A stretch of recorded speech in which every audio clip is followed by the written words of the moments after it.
اللهم صل على سيدنا مولانا محمد معدن الجود والكرم وعلى آله وصحبه وسلم. Yesterday we heard the hadith that Imam Khatib al-Tabrizi has mentioned before the beginning of the book in his Muqaddimah at the end.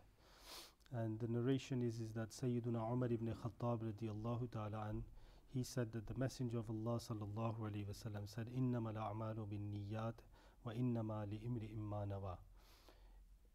All actions are according to the intentions, and for every man is that what he intended. فَمَنْ كَانَتْ هِجْرَتُهُ إِلَى اللَّهِ وَرَسُولِهِ فَهِجْرَتُهُ إِلَى اللَّهِ وَرَسُولِهِ. So whosoever's migration is towards Allah and His Messenger, then his migration is towards Allah and His Messenger.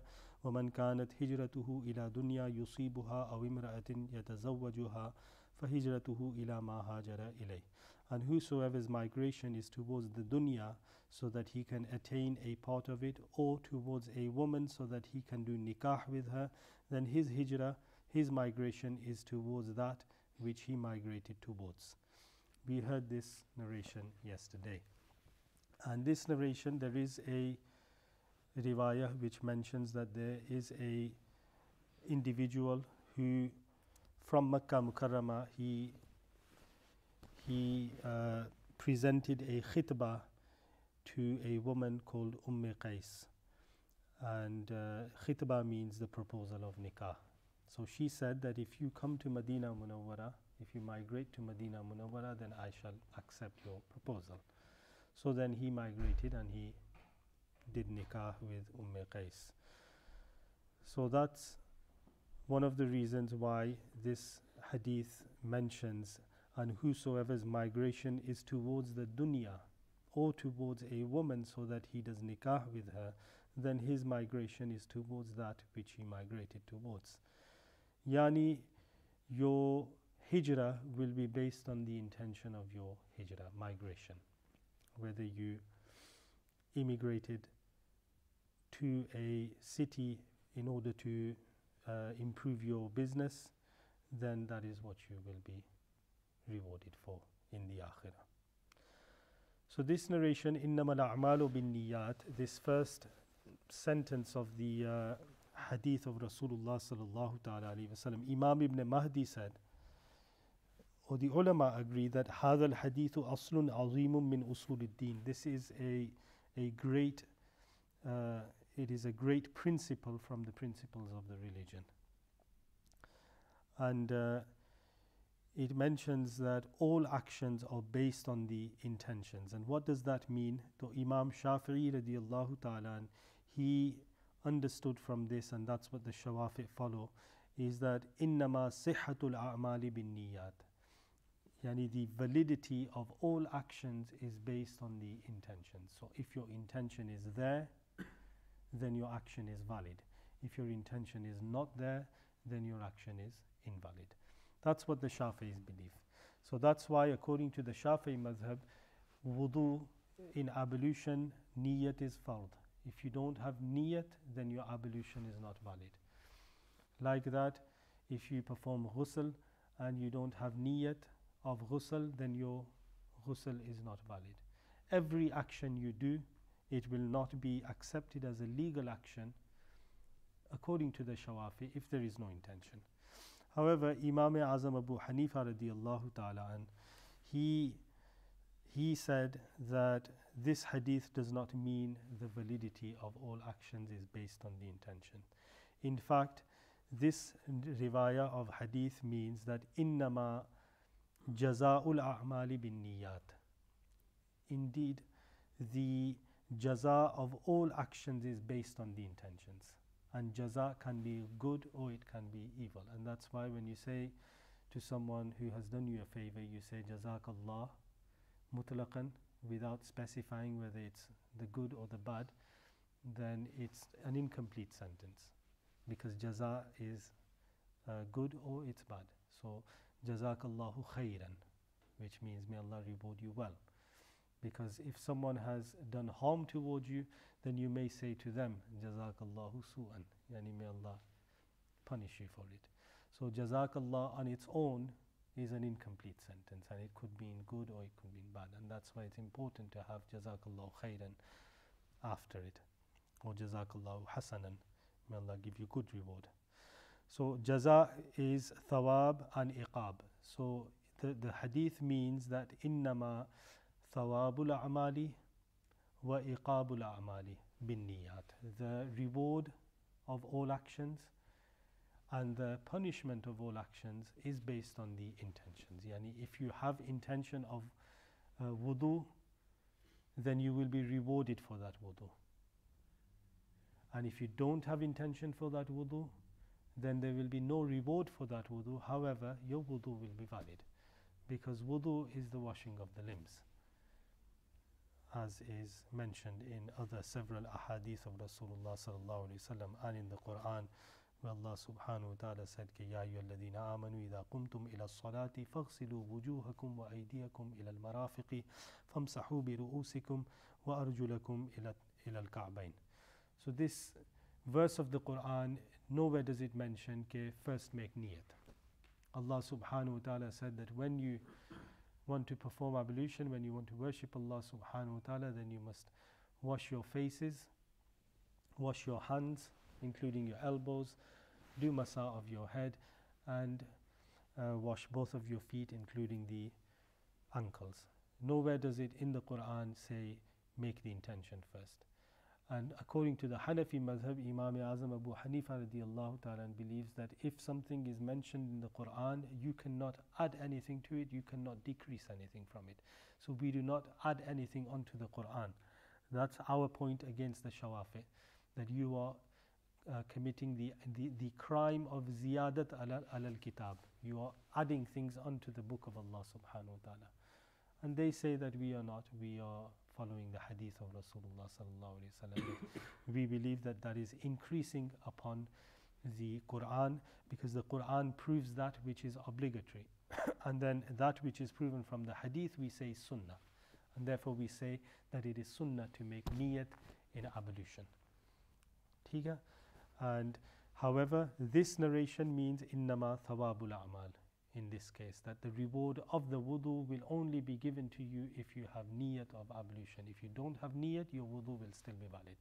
And that's why you will have heard that if someone was to be drenched outside in water, and all the body parts that have to be washed in ablution have water flown over them, then your wudu is done, even though you had no intention. Someone pushed you into a pool of water which was more than 10 meters by 10 meters, and you fell into that water, and all your body limbs were soaked in that water, and you came out, your ablution will be valid. Even though when he pushed you, you had no intention of falling in there. Your wudu will be valid, but you won't be rewarded for wudu. That's what this narration means. إِنَّمَا الْأَعْمَالُ بِالنِّيَّاتِ.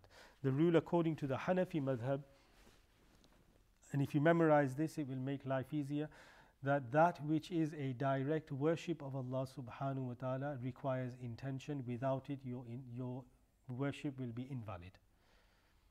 Jo ibadat hai khud, then intention is obligatory, like namaz, salah. Salah is a worship of Allah, and therefore intention is necessary because it is an actual worship of Allah. Like that, fasting is a worship of Allah, therefore niyat is fard in fasting. Like that, when you give zakat and when you perform hajj, the ihram, the niyat, all of these things are obligatory when it is a direct worship of Allah subhanahu wa ta'ala. However, the niyat to put the ihram on, the ihram is a wasila to the hajj. So when wudu is a wasila to salah or to the recitation of the Quran.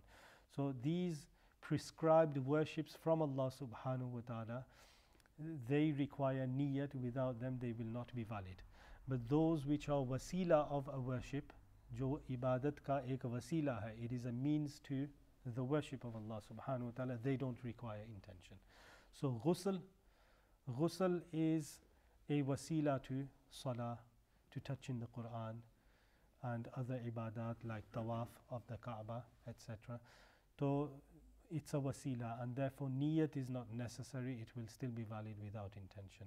And like that, wudu will be valid without intention, because this hadith does not mean the validity of all actions is based on the intentions. It means the jaza of all actions is based on the intentions. Like that, if you do something wrong and you had no intention of it and it happened by error, then you will not be punished for it.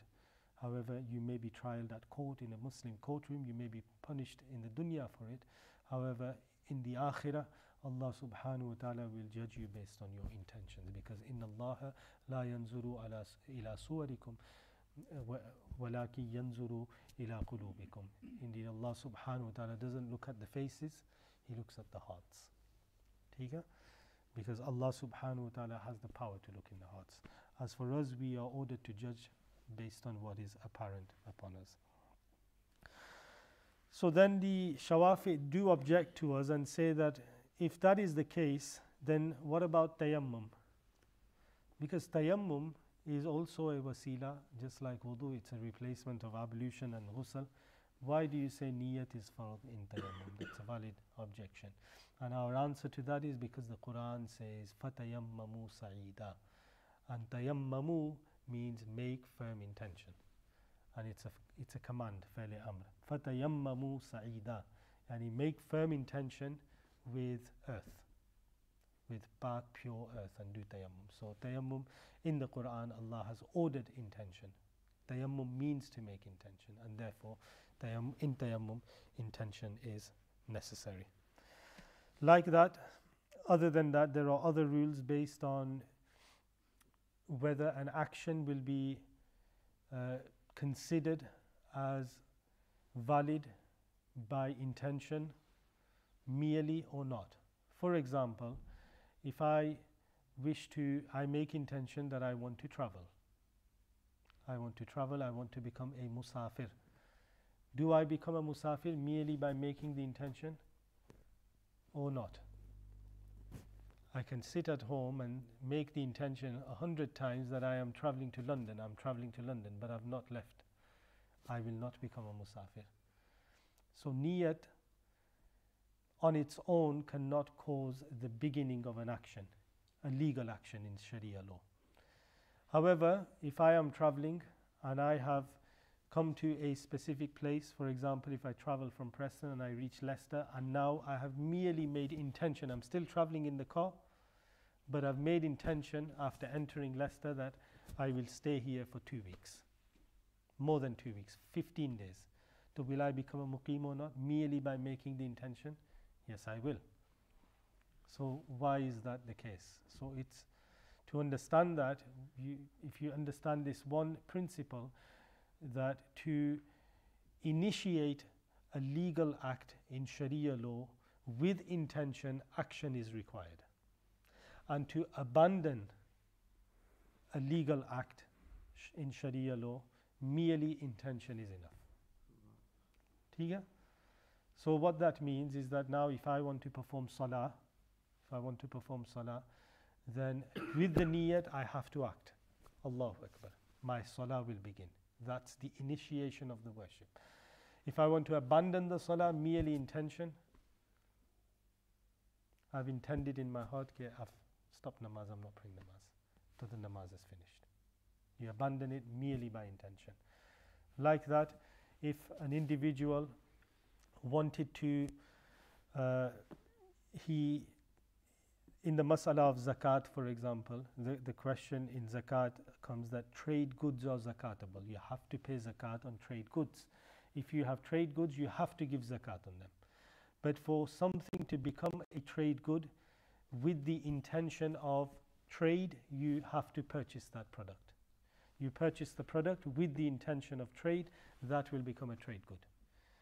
But if you have purchased something without the intention of trade, or you've received it in inheritance, or someone has gifted it to you, and now you make the intention that I will now put this up for sale, it's not going to be zakatable, because it's not a trade good. Because for it to become a trade good, there has to be action and intention together. And the action that is valid here is at the time of purchase, you have to have had the intention of trade. up to the extent that if you go and put that product into the shop and display it for sale, it will still not become a trade good. It's not zakatable anymore, because the condition is that at the time of purchase you have to have had the intention of trade. But there are many more masail we can discuss on this matter, but we shall stop there.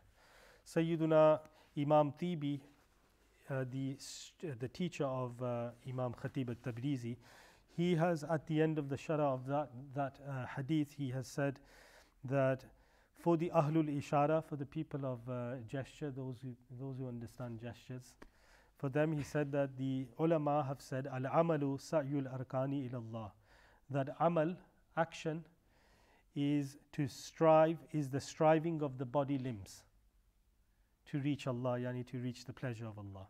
وَالنِّيَّةُ سَعْيُ الْقُلُوبِ إِلَى اللَّهِ, and the intention is the striving of the heart to attain the pleasure of Allah.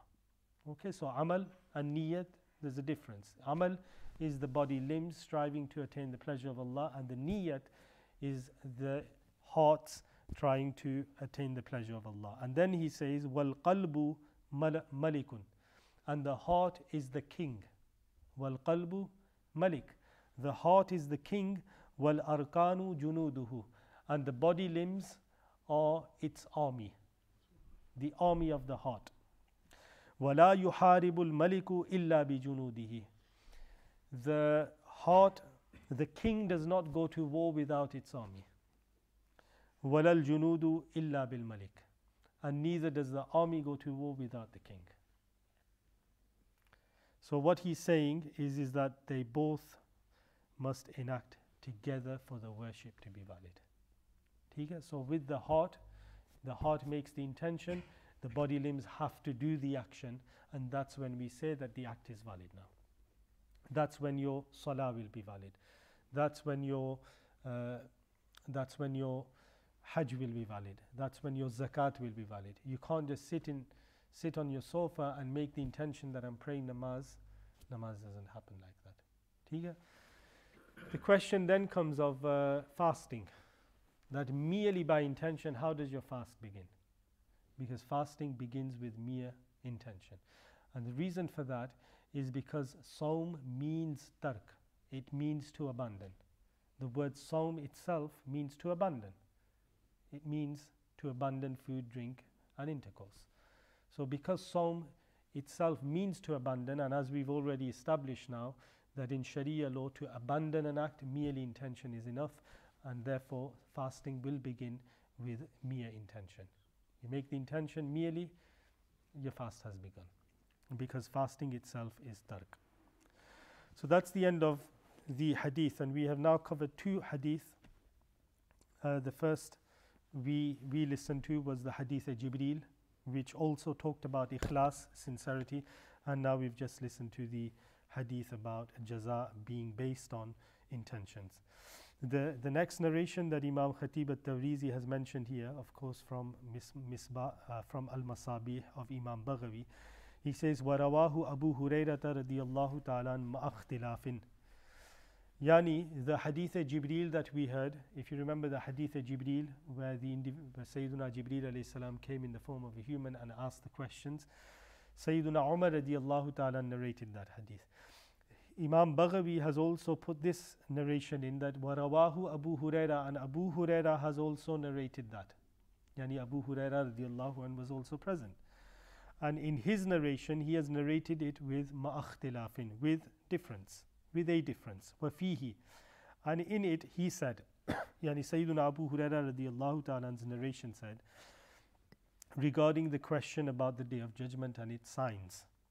Sayyiduna Abu Huraira radiyallahu ta'ala said, وَإِذَا رَأَيْتَ الْحُفَاةَ الْعُرَاةَ الصُّمَّ الْبُكْمَ مُلُوكَ الْأَرْضِ. So Sayyiduna Abu Huraira radiyallahu ta'ala said that when you see, yani the signs of the Day of Judgment, because Sayyiduna Umar said, وَأَنْ تَرَى الْحُفَاةَ الْعُرَاةَ الْعَالَةَ رِعَاءَ الشَّاءِ, when you see barefooted, naked, and needy shepherds of sheep competing in building tall buildings. Sayyiduna Abu Huraira radiyallahu ta'ala's narration says Okay, وَإِذَا رَأَيْتَ الْحُفَاةَ, when you see barefooted, al-urata, naked, as-summa al-bukma, deaf and dumb, muluk al-ard, you see them become the kings of the land. You see them become the kings of the land, then that is a sign of the Day of Judgment. And then regarding the 5 things that the Sayyidina Umar radiallahu ta'ala mentioned, that when he asked akhbirni ani sa'a, when is the Day of Judgment, the Messenger of Allah sallallahu alaihi wasallam replied, mal masulu anha bi'alama min as-sa'il, the one who's asking the question does not know more, the one who's being asked the question does not know more about this than the one asking the question. Regarding that, Sayyidina Abu Hurairah radiallahu ta'ala's narration also has in there that Allah subhanahu wa ta'ala, fi khamsin la ya'lamuhunna illa Allah, there are 5 things which nobody but Allah knows. ثم قرأ إن الله عنده علم الساعة وينزل الغيث, that indeed Allah has the knowledge of the hour of the Day of Judgment and the descending of the rain. The verse is here, Surah Luqman, verse number 34. It says, إِنَّ اللَّهَ عِنْدَهُ عِلْمُ السَّاعَةِ وَيُنَزِّلُ الْغَيْثَ وَيَعْلَمُ مَا فِي الْأَرْحَامِ وَمَا تَدْرِي نَفْسٌ مَاذَا تَكْسِبُ غَدًا وَمَا تَدْرِي نَفْسٌ بِأَيِّ أَرْضٍ تَمُوتُ إِنَّ اللَّهَ عَلِيمٌ خَبِيرٌ. In this verse, Allah subhanahu wa ta'ala said that indeed Allah is the one who possesses the knowledge of the hour, when the Day of Judgment is, when it will rain, what is in the womb of the mothers, and what will happen tomorrow, and which part of the earth an individual will die in. These are the 5 ulum khamsa, which are known as these are known as the ulum khamsa, the 5 knowledges. These 5, Allah subhanahu wa ta'ala has said that Allah possesses these knowledge, and the Wahhabiyya believe that nobody other than Allah knows these things. But we know now, we're living in the 21st century, we all know that a lot of people know when it's going to rain. A lot of people know what's in the mother's womb. Is it a boy or a girl? They know that. And like that, there are many hadith in which the Prophet Muhammad sallallahu alaihi wasallam made it rain himself. He made it rain himself. He sallallahu alaihi wasallam pinpointed where Abu Jahl was going to die, where Umayyah was going to die, where certain enemies of Islam were going to die. He drew a circle with his blessed Asa Mubarak, and he said, this is where Abu Jahl will die. And Sayyidina Ali radiallahu ta'ala, after the war, the battle of Badr, he said that every one of them was exactly in that circle where the Prophet Muhammad sallallahu alaihi wasallam. So he knew where they were going to die, which part of the earth. So that those ulum khamsa, ala Hazrat Imam Ahmad Raza radiallahu ta'ala, when he went to Makkatul Mukarramah and he wrote Ad-Dawlatul Makkiyya bil Maddatil Ghaybiyya, and he proved that the Prophet Muhammad sallallahu alaihi wasallam was awwal akhir zahir batin and alimum bikulli shay'in alim, and he was bikulli shay'in alim, he knew everything.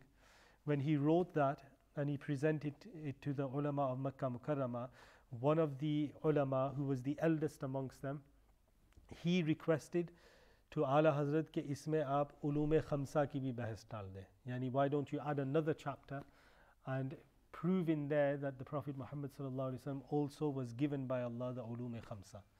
So then Ala Hazrat radiallahu ta'ala wrote again for another 2 hours. So it was all in all 6 hours. So I think Ala Hazrat wrote for, or maybe it was 8 hours if I remember correctly. 6 hours he wrote the book, and then 2 hours he wrote again, and in all the book Ad-Dawlatul Makkiyya, it has 2 parts, 2 chapters, 2 fusul. In the first fasl, Ala Hazrat radiallahu ta'ala has proven the ilm ghaib, and that the Prophet Muhammad sallallahu alaihi wasallam is zahir and batin, he's the manifest and he is the hidden, and he is the knower of everything. And then in the second fasl he proved that Allah has also given him the ulum khamsa. So what does the verse mean? What the verse means is that Allah subhanahu wa ta'ala has not made these 5 knowledges easy access like everything else. We know what's right, what's left, we know what's thick, what's thin. We know that's normal knowledge that Allah has given to us. But then there are certain knowledges that Allah subhanahu wa ta'ala possesses, and Allah may give them to whoever He wishes, whenever He wishes. And that's why Sayyiduna Abu Bakr Siddiq radiallahu ta'ala, and also before he passed away, his blessed wife was pregnant with a child, and he Sayyiduna Abu Bakr Siddiq radiallahu ta'ala, and he mentioned his inheritance distribution before he passed away, and he left a specific share for a female child. And his wife asked that, who is this for? He said that this is for the one you carry in your womb. And then when she gave birth, she found it was a daughter. So Sayyiduna Abu Bakr Siddiq radiallahu ta'ala knew as well. So these Sahaba Kiram did know, and people do ask that why don't we find these miracles in the life of the Sahaba Kiram and these karamat and people seeking the help of Abu Bakr Siddiq and Umar Faruq, because they were engaged in the Khilafah, in running the government and the Muslim governance. Because Sayyiduna Abu Bakr Siddiq, they say he didn't know many hadith, the Shia say that, because he's not narrated many hadith, but he was engaged in running the Muslim government. Sayyiduna Abu Huraira radiallahu ta'ala was free. He had no work. He did go to jihad a few times, but his duty from Allah subhanahu wa ta'ala was to narrate hadith, and that's why he preserved the hadith of Rasulullah sallallahu alaihi wasallam. Abu Bakr Siddiq radiallahu ta'ala was engaged in other work. And those Sahaba Kiram, they used to sustain themselves without the need of requesting help from others. They used to practice patience. They were pleased with the way Allah left them. So yes, there were occasions where Sayyiduna Bilal, not Sayyiduna Bilal Habshi, another Sayyiduna Bilal radiallahu ta'ala, and he requested rain from the Prophet Muhammad sallallahu alaihi wasallam in the time of Sayyiduna Umar. But Sayyiduna Umar didn't, because he was happy with whatever Allah gave. Allah knows what state we are in, Allah knows what we need. He may provide us if He wishes, and if He doesn't wish to, we are pleased with His will. This was the mentality of the Sahaba Kiram, and that's why we don't find these miracles. Otherwise, they're all. At certain times, Sayyiduna Umar radiallahu ta'ala, when the river Nile became dry, the Egyptians used to sacrifice, ma'adallah, a young virgin girl. They used to kill her and throw her into the river Nile, and the water would start flowing. And they do that every year. But when the Muslims took over, Sayyiduna Abdullah ibn Amr ibn As radiallahu ta'ala, or Sayyiduna Amr ibn As, Sayyiduna Abdullah ibn Amr ibn As wrote a letter to Sayyiduna Umar that this is the situation here. The river Nile has become dry, and they're saying that it won't flow until we, and I have stopped them that this is not possible. You can't kill a life in Islam.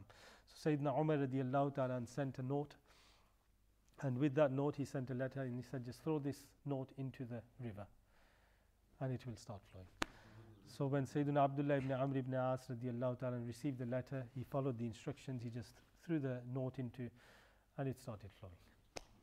And Sayyidina Umar was asked, what did you write in there? He said, all I wrote in there is that this is a message to the river Nile from the servant of Allah subhanahu wa ta'ala, who has been given authority over you by Allah, and I command you by the will of Allah to start flowing. That's it.